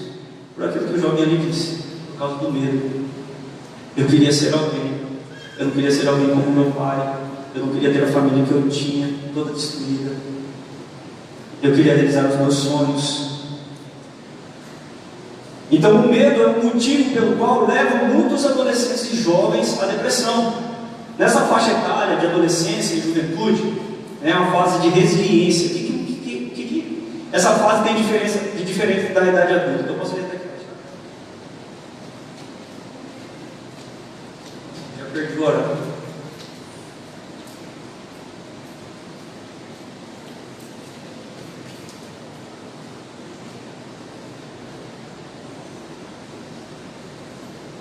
Ok. Então, essa fase de juventude e adolescência, por que jovens e adolescentes entram em depressão? Por causa da resiliência. O que é resiliência? Quando você atinge, né, uma irmã psicóloga e neurocientista disse que isso vai até os 40 anos. Tem uns que dizem que o cérebro está em desenvolvimento aos 22. Então, quando o cérebro ele atinge um nível, né, de 22 anos, outros vão falar 44, mas eu acredito que seja até 22, o ser humano ele passa por essa fase de resiliência. O que é a resiliência? É a capacidade de gerar conflitos. Um exemplo, eu não tenho filho, né, mas eu lembro quando eu tinha 12 anos, vou pegar aqui um outro exemplo mais velho. Quando eu queria casar, fui conversar com meu pai um dia, falei: meu pai, como que eu vou sustentar uma casa? Como que, pai, é muito dinheiro, como que eu vou conseguir isso? Né? Eu lembro uma vez, eu fui conversar com a minha esposa, eu falei: amor, quanto você acha que nós devemos ter de renda para a gente casar? E eu já tinha calculado, tinha água, luz, telefone, a feira, né? Rapaz, eu acho que uns 800 conto dá para casar. Isso há 12 anos atrás, tá, irmãos? Misericórdia. Eu falo: irmão, casar que eu dou com 800 reais, o irmão tá ganhando 1.000 aí, dá para casar amanhã, né? 800 reais, né? Vai conversar com a Rebeca, chamei ela no zoológico. Vamos lá passear no zoológico. Perguntei para ela assim: mas e aí, você acha que tem que ter uma renda de quanto para casar? Ela falou assim: olha, acho que uns R$1.200. Senhor Jesus, misericórdia, misericórdia, Senhor. Ô Senhor, misericórdia, misericórdia. Mas aí eu fui conversar com meu pai, pastor Moisés. Falei: pai, mas e agora? Como que eu consigo estar lá? Né? Na época minha esposa era concursada, era estagiária, ganhava meio salário mínimo. E agora, pai? Meu filho, as coisas se encaixam, né? As coisas, elas vêm naturalmente, elas acontecem naturalmente. E você vai perceber que vocês vão superar tudo isso.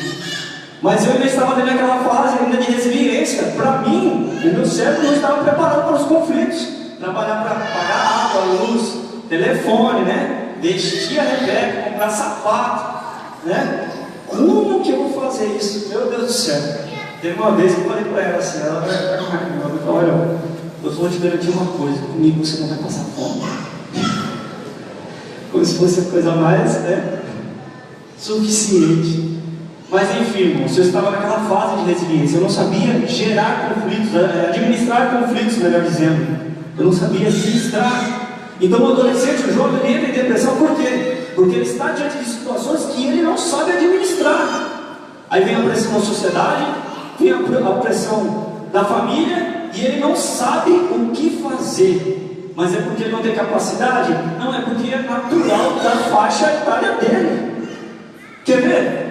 Quem aqui terminou na minha época segundo grau? Hoje eu não sei, é tal de ciclo, né? Terminou o ciclo, não passou no Enem, na minha época era vestibular, e ficou ruim. Quem aqui já passou por isso? Só tem a irmã aqui? Você fica com vergonha, não, irmão. Eu fiz vestibular 3 vezes, o negócio eu passei, não tem importância, não. O importante é não desistir dos seus sonhos, tá? Mas por quê? Porque é uma fase que a gente não consegue administrar. A gente não sabe administrar. Né? Pega o dinheiro, a primeira coisa que pensa, comprar um X10, como que é o negócio aí, o mais top aí, José? Um iPhone. Comprar um iPhone. Trabalho, não tem, vai comprar um iPhone. Por quê? Porque na hora que o jovem ganha dinheiro, não sabe administrar. É uma fase de resiliência, uma fase de conflito. A mídia está jogando informação para ele. Aquela pessoa que é admirada na igreja está usando o celular de primeira linha, né? O topo de linha. Está com o carro daquele jeito, aí você está ali, poxa, tem um dinheirinho agora, fulano de tal não é tão bem visto na igreja, as pessoas conversam com ele, aí você pensa, não, vou andar como eu vou mexer, comprar um sapatão brilhoso, vou fazer aquilo, vou fazer aquilo outro. Por quê? Porque você é novo, você está na fase de resiliência. Então as pessoas acabam entrando em depressão por estarem passando por esta fase, né?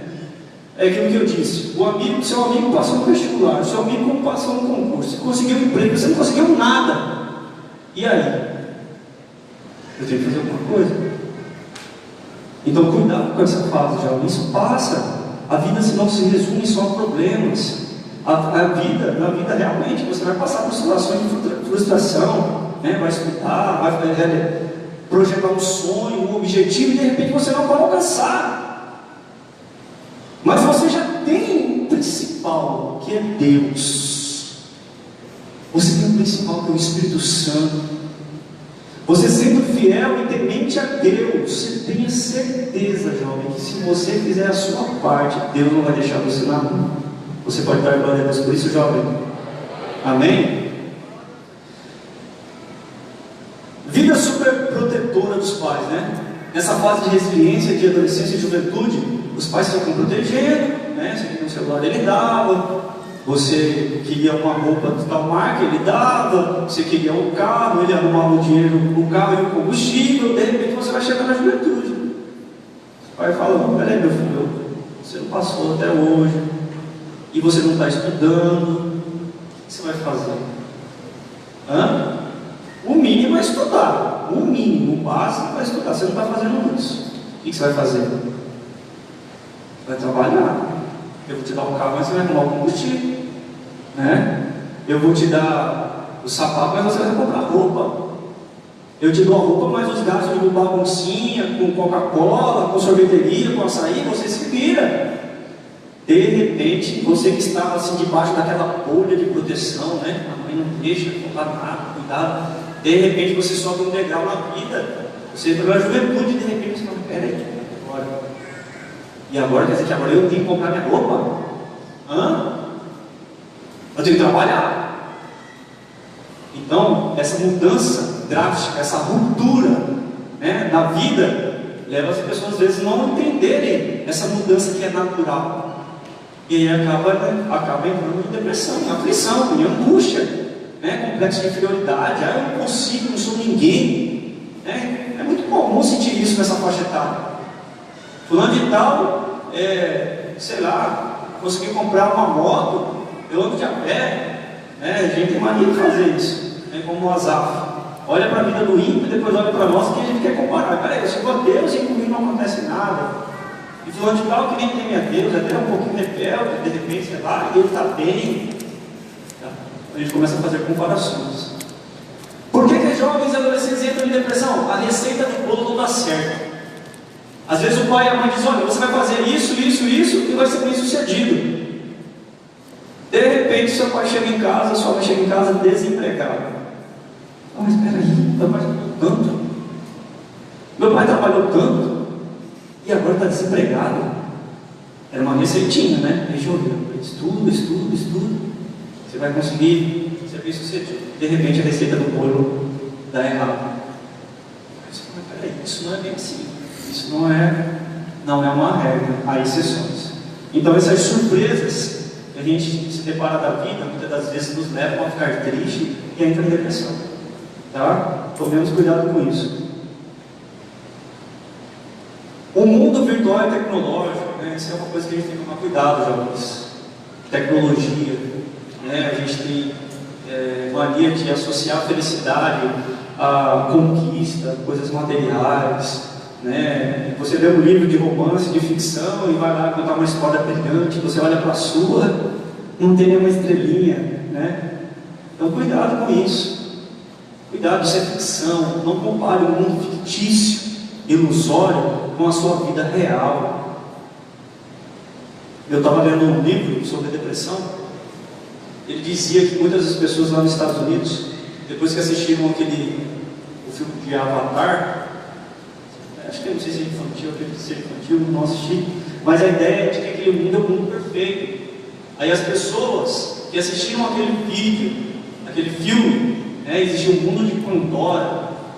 O livro fala que as pessoas, depois que assistiam aquele filme, eles entravam em depressão. Por quê? Porque eles viam um mundo ideal, mas viviam muito distante daquilo que eles consideravam bom. Então, assim, cuidado. Às vezes você pega a vida não sei de quem e você quer comparar a sua vida com uma ficção, com uma fantasia. Isso não existe. Tá? Então, cuidado com o mundo virtual e tecnológico. Cuidado com o Facebook. Cuidado com o Instagram. Né? Tem gente que está com a vida capengando, mas está lá postando uma fotona, todo bonitão, toda bonitona. Né? Minha casa é isso, meu não sei o que, eu sou assim, mas só Deus sabe como que é a vida da pessoa. Então cuidado com isso. Vida a vida como ela é. Tá? Abrindo um parênteses. Procure priorizar as coisas fundamentais e básicas da vida. Coisas fundamentais e básicas da vida. O que é, irmão Jean, coisas fundamentais e básicas da vida? Coisas simples, irmãos. Sua família, é você almoçar um dia com seus pais, é você um dia passear com a sua namorada, com o seu irmão. Tem gente aqui que conversa com todo mundo na igreja, mas nunca falou para o irmão dele em casa. Chama o pai e a mãe de tudo quanto é nome, mas nunca fala assim: pai, eu te amo. Não fala para a mãe: mãe, eu te amo.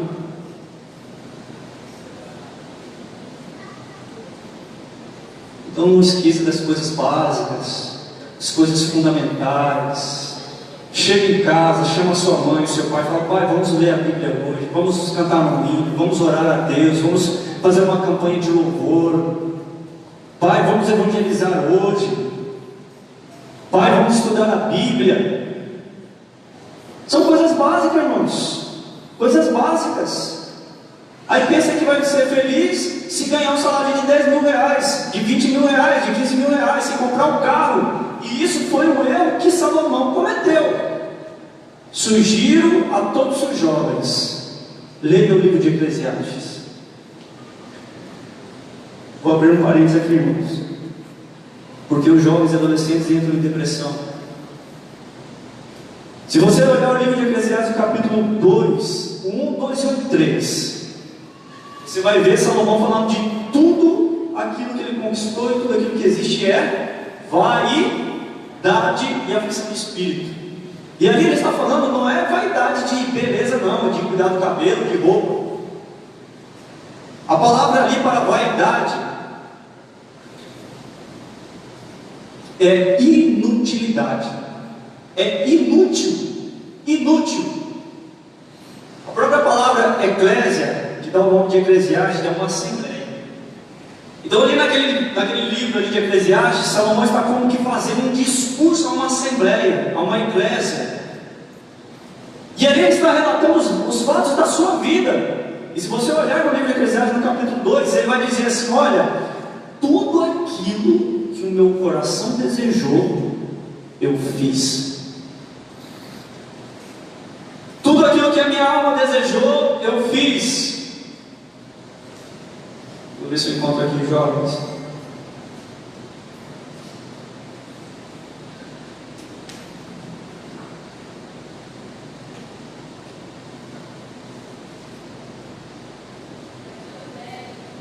Dois, 10. Isso? Eclesiastes capítulo 2, versículo 10. E tudo quanto desejaram os meus olhos, não lhes neguei, nem privei o meu coração de alegria alguma. Mas o meu coração se alegrou por todo o meu trabalho, e esta foi a minha porção em todo o meu trabalho. Aí você olha, capítulo 1, versículo 13, versículo 9, vamos começar no versículo 9. O qual foi isto que é o que há de ser, o que se fez, isso se tornará a fazer, de modo que nada há novo debaixo do sol. Ele parou e começou a refletir sobre a natureza. O sol nasce todos os dias e se guarda todos os dias. Há um ciclo do vento, todas as águas do rio se desabam no mar. Ele começou a observar tudo isso. Versículo 13: apliquei o meu coração a esquadrinhar e informar-me com sabedoria de tudo quanto sucede debaixo do céu. Essa enfadonha ocupação deu Deus aos filhos dos homens para nela os exercitar. Ele foi buscar conhecimento de filosofia, de geografia, foi analisar os astros, a parte física do planeta e do universo. Olha só, Jó, versículo 16: falei ao meu coração dizendo: eis que eu me engrandeci e sobrepujei em sabedoria a todos os que houve antes de mim em Jerusalém. Na verdade, o meu coração contemplou abundantemente a sabedoria e a ciência. Capítulo 2, versículo 1: disse eu no meu coração: ora vem, eu te provarei com alegria, portanto goza o prazer, mas eis que também isso era vaidade. O que ele está querendo dizer aqui? Ele foi buscar o sentido da vida, os prazeres carnais, na alegria, nas festas. No versículo 3 vai falar que ele bebeu muito vinho. Busquei no meu coração como me daria o vinho, regendo por o meu coração com sabedoria, e como reteria a loucura até ver o que seria melhor que os filhos dos homens fizessem debaixo do céu, durante o número dos dias da sua vida. Olha só, versículo 4: fiz para mim obras magníficas, edifiquei para mim casas, plantei para mim vinhas. Versículo 8: amontoei também para mim prata e ouro e joias de reis e das províncias, provi-me de cantores e de cantoras, e das delícias dos filhos dos homens, e de instrumento de música de toda sorte. Está dizendo o que aqui? Que havia festa, havia música, havia tocadores no seu palácio, havia dinheiro, havia prata, havia ouro, tudo aquilo que ele desejava. Vou construir um prédio, ele construía. Ele criou jardins, comprou gado, fez de tudo aquilo que seu coração desejava. No versículo 11 do capítulo 2 ele diz: tudo fez formoso em seu tempo, também pôs o mundo no coração deles, sem que o homem possa descobrir a obra que Deus fez desde o princípio até o fim. Essa palavrinha aqui, jovens, no hebraico mundo é olam. Está falando de coisas eternas. Sabe que conclusão que Salomão ele chegou no livro de Eclesiastes? Alguém sabe me dizer? Tudo é vaidade e aflição de espírito. Salomão está dizendo: olha, você pode buscar satisfazer todos os desejos da sua carne, todos os desejos ambiciosos, mas tudo é vaidade, é inútil. Em outras palavras, ele está chamando tudo aquilo que ele fez de inutilidade, é em vão. E lá nos últimos versículos ele vai deixar aquilo que todo ser humano deve fazer. Capítulo 12, versículo 13. De tudo que se tem ouvido, ou seja, de tudo aquilo que eu tenho falado para vocês nesse livro de Eclesiastes, de tudo aquilo que eu tenho escrito, de tudo que você tem ouvido da minha parte, preste atenção no que eu vou te dizer agora. Eu vou te falar o que você deve fazer. Ele diz: teme a Deus e guarde os seus mandamentos, porque este é o dever de todo o homem. Voltando ao que eu estava falando, coisas básicas e principais. Não destrua o relacionamento da sua família por causa do seu amiguinho, da sua amiguinha. Não deixe de você ter um tempo a sós com seu familiar. Não deixe de ter um tempo a sós com Deus. Não deixe de ler a palavra de Deus todos os dias. Não deixe nem que você passe 10 minutos, 5 minutos, mas não deixe de falar com o seu Criador. Porque Salomão está dizendo que todas as coisas deste mundo vão passar e são vãs. E existe dentro de você, dentro de mim, que só pode ser preenchido por Deus. O ouro não vai te dar, a prata não vai te dar, os prazeres da carne não vão te dar, suas conquistas não vão te dar. Tem coisas aqui, jovens, Salomão está dizendo que é só em Deus que você encontra. Então, quando eu me refiro a coisas básicas e principais, estou dizendo as coisas necessárias, fundamentais da sua vida. Da mesma forma que você precisa se alimentar, beber água, dormir, se vestir, você tem uma vida espiritual. Você tem uma alma, um corpo e um espírito. Então, quando você for buscar os seus sonhos, os seus objetivos, lembre-se dos seus sonhos, mas lembre-se também da sua alma e do seu espírito. Glória a Deus, jovens. Voltando aqui, jovens e adolescentes entram em depressão porque não estão capacitados a lidar com essas questões dessa faixa etária. Outro problema, sexualidade, né? Vou ser bem simples aqui para vocês entenderem o que eu quero dizer para a gente correr. Um rapazinho começa a namorar com 16, 17 anos. Sou contra ninguém namorar, viu, irmãos? Sou a favor de você ter um namoro sério, com compromisso na presença de Deus. Mas começou a namorar e de repente a namorada terminou com ele, ou ele terminou com a namorada. Isso acontece. Tem jovem que não senta mais no conjunto, Tiago, não vem mais para a igreja, fica com vergonha, né? Outro lado da mão dada, era meu amor da minha vida, né? Postagem lá no dia dos namorados: você é o amor da minha vida, o homem que eu sempre sonhei, você é um presente de Deus, você é a flor do meu jardim, e por aí vai, né? Acho que eles ficam procurando no Google tanta coisa bonita para postar, né? Chega, posta. Terminou o namoro, pastor. Misericórdia. O mesmo que falou que amava foi o que terminou. É a menina lá que ouviu tanta coisa bonita, né, do rapaz. Peraí, você nem 10% de tudo aquilo que ele falou. E aí a jovem não está preparada. Queria namorar, queria casar, mas no dia que terminou um namoro, não quer mais nem sentar no conjunto para cantar. Aí na hora fala: não, eu estou preparado para casar, eu estou preparado para namorar. Assumiu o compromisso diante de um monte de gente, de repente, para terminar com a moça, não foi lá falar para o pai e para a mãe. Será que você está realmente capacitado para assumir o compromisso? Nós não somos contra isso. Deus vai proibir de namorar. Agora, tenha postura de homem e de mulher.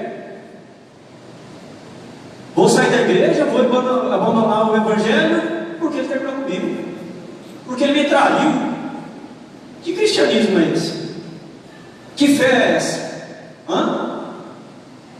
Pelo contrário, se isso está acontecendo com você, eu vou te dar um conselho: se apegue a Jesus, que o Senhor vai te preparar uma pessoa que você merece.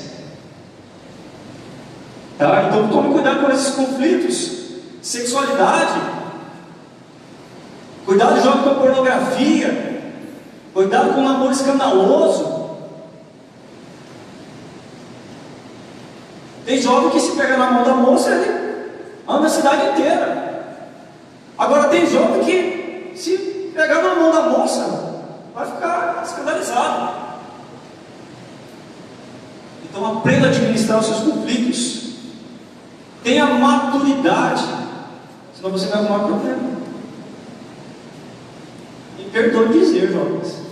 Me perdoe dizer. Eu estou dizendo aqui porque eu quero ouvir de vocês. Mas tem jovem que nunca namorou. Começa a namorar. O primeiro namorado, infelizmente, comete um deslize. Engravida. E eu já vi. E ouvi. Tá? Estou criando historinha aqui para ninguém não. Sabe o que o rapaz falou para a moça, pastor? Aborta. A menina não abortou, sabe o que ele fez? Ele abandonou a moça. Abandonou a moça. E aí, como que você, jovem, 18 anos, diante de uma situação dessa?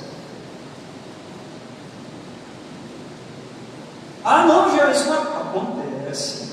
Ou se acontece, é essa. E aí?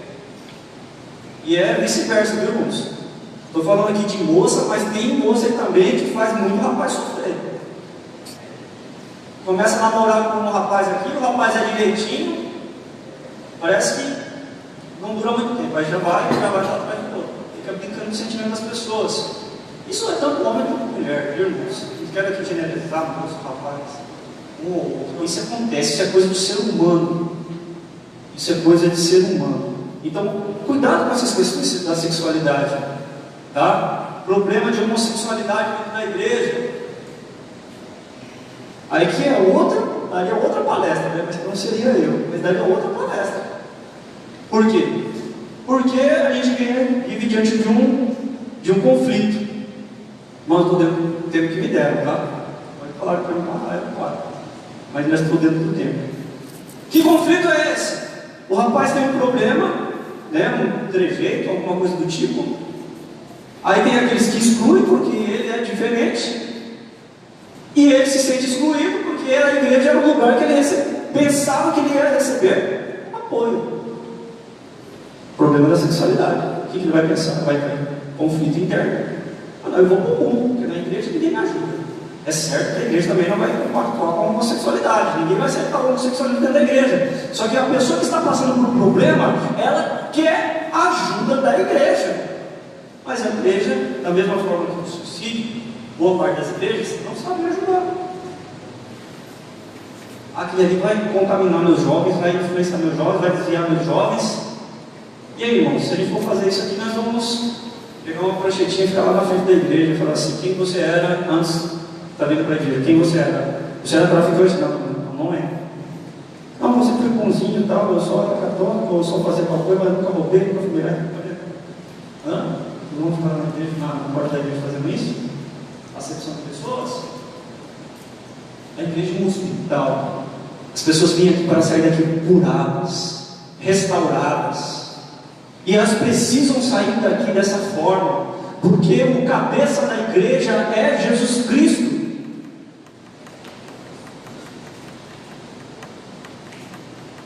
Nós precisamos, irmãos, falar dessas realidades.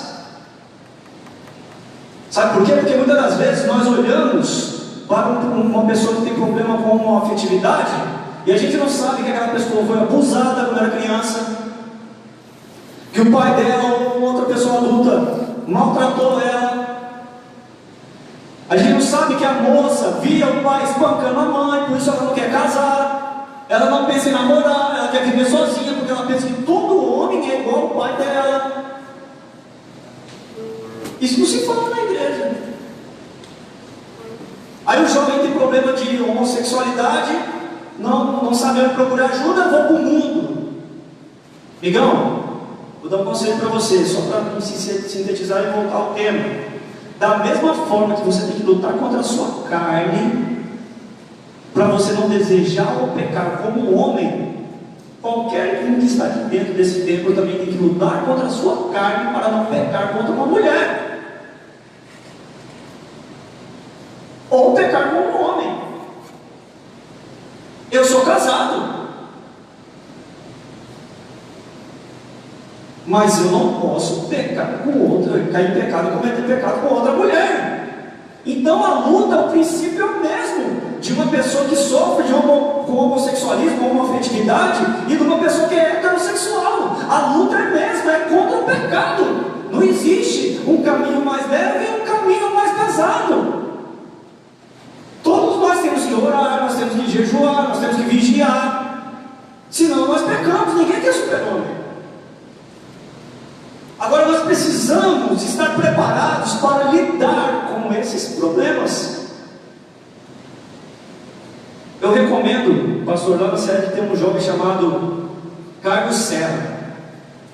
Esse jovem dá palestra sobre homoafetividade. Eu vou dizer em público aqui, porque ele é uma pessoa que passou por vários problemas na sua infância, e hoje ele tem lutado, se dedicado para entender do problema e ajudar pessoas. Então eu quero dizer para você, existe solução para o seu problema.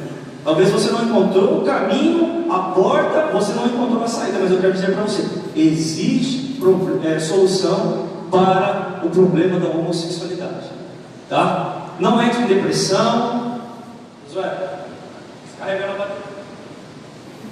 Não é de depressão por esse motivo. Não pense em suicidar por esse motivo. Existe ajuda. Da mesma forma que existe alguém para te condenar, apontar o dedo na sua cara, te criticar, existem pessoas para te abraçar e dizer que te amam, que Deus te ama e que Deus tem um plano na sua vida. Amém, jovens? Amém? Vamos voltar aqui um pouquinho para nós terminarmos. Uma mexida aqui. Uma palavra aos cuidadores, já estamos terminando. Aos cuidadores. Quem são esses cuidadores? Aquelas pessoas que às vezes se dispõem a ajudar pessoas depressivas. Tenha compaixão. Sentimento básico de quem quer ajudar. Tenha compaixão. Tenha compaixão. Como assim ter compaixão? Se coloque no lugar da pessoa. Eu já disse isso. Tenta sentir a dor que essa pessoa sente. Tenta se colocar no lugar dela. Se você fizer isso, eu tenho certeza que você já vai ajudar muito essa pessoa. Se coloque no lugar dela. Uma pessoa depressiva, uma pessoa que está com depressão, à medida que você for tentar ajudar essa pessoa, um outro passo muito importante: ouça muito essa pessoa. Se preocupe mais em ouvir do que falar.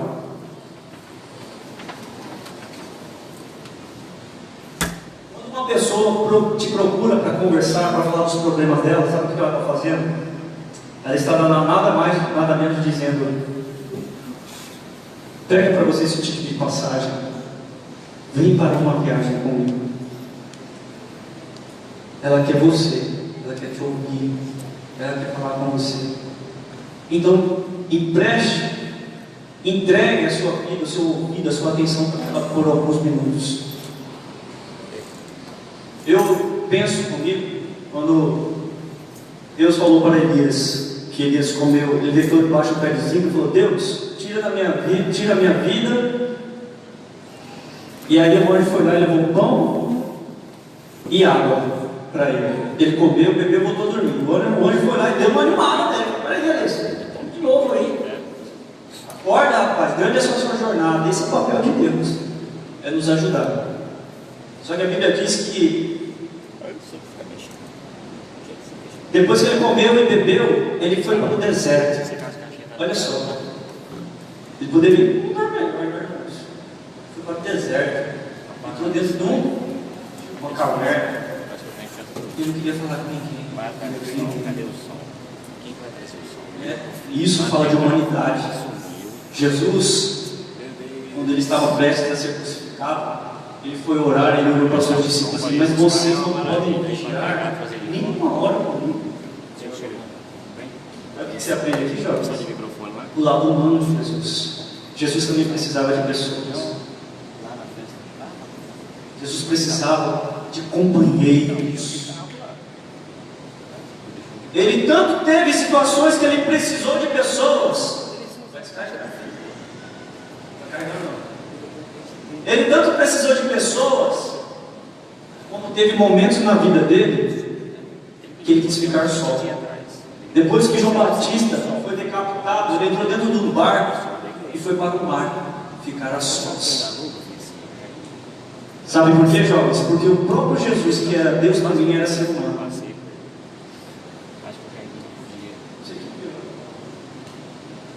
Então esse Jesus também era humano.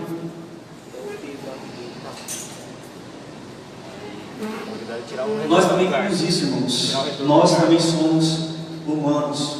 Mas quando Elias entrou dentro da caverna, Deus perguntou para Elias. Qual foi a pergunta, jovens? Eu ouvi, então, um dos rapazes no bolso. O que ele disse? O que fazes aqui, Elias? Imagina Deus fazendo aquilo que todo psicólogo faz quando você chega lá para conversar com ele. Quando você chega no psicólogo, que às vezes quer te ouvir, tem aquela caminha que chama divã. Parece você não sei chegar lá, né? A gente que é simples, a gente não sabe se é um sofá ou se é uma cama. Aí ela fala, deita aí. Deita lá, você começa a curar. Trouxe você aqui, Deus faz a mesma coisa com Elias. Elias, o que fazes aqui? Você é um profeta de Israel, um homem de Deus. O que te trouxe essa situação? O que Elias começa a fazer? Ele começa a se lamentar. Eu não sou melhor do que os meus pais. Ou seja, ele estava decepcionado. Por quê? Porque ele orou lá no Monte Carmelo, Deus mandou fogo. Todo mundo viu que Deus, o Deus de Jeová, o Deus de Israel, era o verdadeiro Deus, mas ninguém foi seguir a Deus. Aí falou assim: Senhor, meu ministério é um fracasso. Eu não sou melhor que os meus pais, eu não sou melhor do que os profetas que vieram antes de mim. Eu sou um fracassado. O que Elias falou para ele? Ou melhor, Deus falou para Elias. Deus falou para ele, isso mesmo, Elias. Você é um fracassado. Você tem que tomar uma vergonha na sua cara, levantar, sair dessa caverna aí, rapaz. Toma a posição de homem de Deus. Foi isso que Deus disse para Elias? Hã? Não, irmãos. Deus ouviu Elias. Fala, o que você tem para falar para mim? Eu quero te ouvir. Eu estou aqui para te ajudar. Elias, vai, levanta, volta pelo mesmo caminho que você veio e unge a Jeová. Sabe o que eu aprendo aqui, irmãos? Que Deus compreende as nossas complexidades. Deus compreende as nossas complexidades. Deus compreende a complexidade dos corpos. Os seus questionamentos, Deus te compreende. Deus nos compreende. Ele sabe que nós somos humanos. Tem mais uma notícia. O mesmo Jesus que está lá no céu, ele veio nessa terra e ele passou por tudo aquilo que eu e você estamos passando. E é por isso que quando você fala com ele, ele sabe muito bem o que você está sentindo. Ele sabe muito bem o problema, a dificuldade que você está enfrentando. Por quê? Porque ele passou por onde você está passando. Ah, já mais ninguém me entende. Ele te entende. Você pode ter certeza disso. Então, quando você for ajudar uma pessoa, tenha compaixão, se coloque no lugar dela. Ouça, faça uma viagem junto com ela, com o entendimento de que viva a que ela está vivendo. Estude sobre o assunto, leia alguns livros, né? Vou recomendar aqui. Para eu preparar, estar falando com vocês, eu li 5 livros, mas eu recomendo esses 2 aqui. Esse aqui é um livreto muito fino, escrito por um pastor da Escócia, David Murray, uma linguagem muito simples. Crente também tem depressão, ele nem é psicólogo, tá? Ele é um pastor que na região da Escócia é uma região montanhosa e lá é muito frio. Então as pessoas não saem de casa, não têm acesso ao sol, vivem uma vida muito pacata. Em consequência disso, esse local se tornou um dos locais do mundo onde se há o maior índice de depressão. Então ele desenvolveu um trabalho ajudando essas pessoas. Está vendo, irmãos? Até o ambiente como contribui para a depressão. Vocês estão prestando atenção? Como não é, pode ser uma questão espiritual, mas pode ser uma questão totalmente diferente. A ciência comprova, irmãos, que quanto mais, imagina a linha do Equador, a distância, isso se chama depressão sazonal, tá? Relacionada ao tempo, ao habitat, onde pessoas vivem isoladas em lugares desertos ou distantes. Essas pessoas têm depressão. Por quê? Por causa do habitat. Então, a ciência concluiu que quanto maior a distância da linha do Equador, ou seja, o local mais frio, maior o índice de depressão. Sabe por quê? Por causa da ausência do sol, vitamina D. As pessoas entram em depressão por falta de vitamina. Olha só, irmãos, coisa tão básica. Falta de vitamina. Então, esse pastor aqui, ele foi lá desenvolver um trabalho para ajudar essas pessoas. Esse aqui, eu recomendo todo pastor ler ele, todo líder, todo ministro. Esse livro aqui fala sobre a depressão de Spurgeon, Carlos Spurgeon, ou príncipe dos pregadores. Quem já ouviu falar de Carlos Spurgeon? Irmãos, esse pastor aqui, na verdade, esse pastor a qual o livro se refere, Spurgeon, é conhecido como o príncipe dos pregadores. Ele escreveu muitos livros. A soma dos livros dele é maior que a enciclopédia da Inglaterra. Ele batizou mais de 14 mil pessoas. Ele escreveu tantos sermões que, se você lesse um sermão pregado por ele por dia, você demoraria 10 anos. Ele construiu um grande templo na Inglaterra, em Londres. Ele fundou orfanatos. Foi um homem extremamente usado por Deus. Mas um dia, quando ele estava pregando na sua grande igreja, a igreja dele cabia, parece que era 22 mil pessoas. Se chamava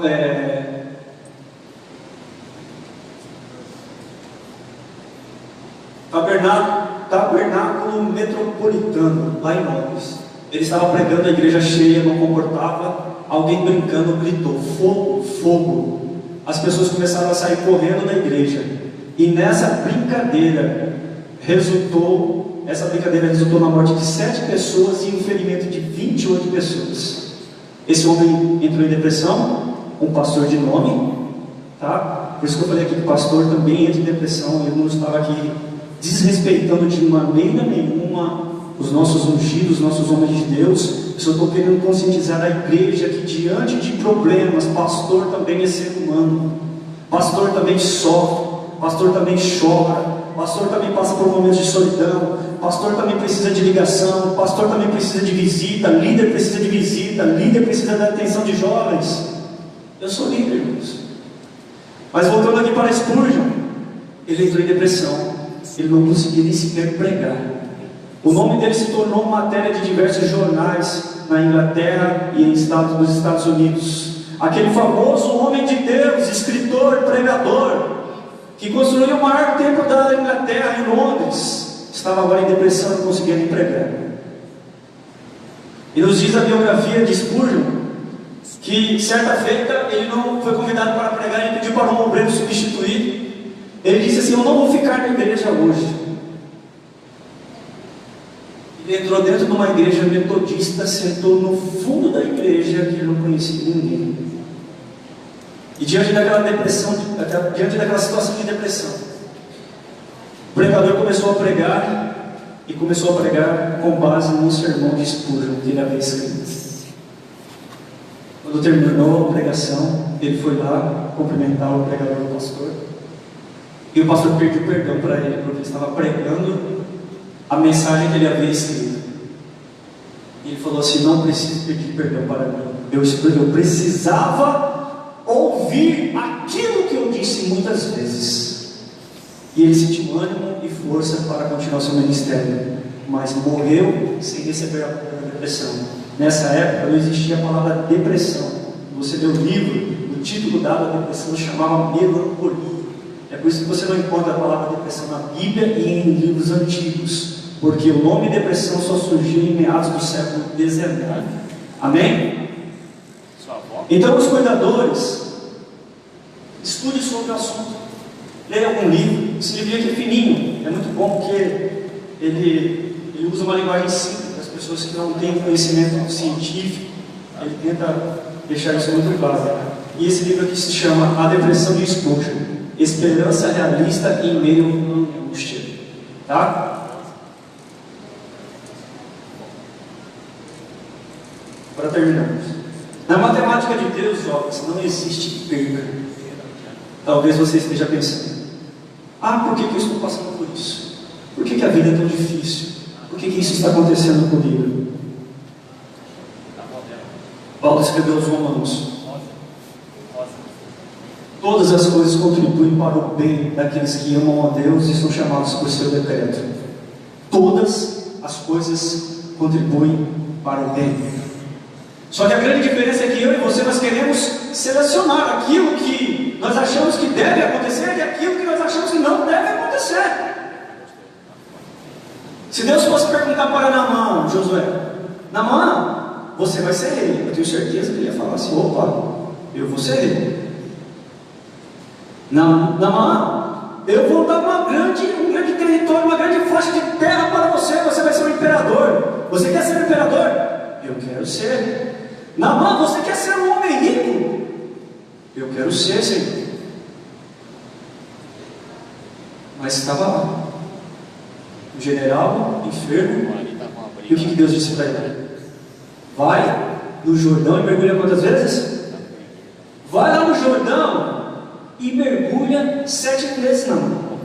É isso que eu tenho para falar para você através do profeta. E você vai ser curado. Naamã poderia muito bem pensar: mas peraí, será que o Senhor não tinha coisa melhor para mim?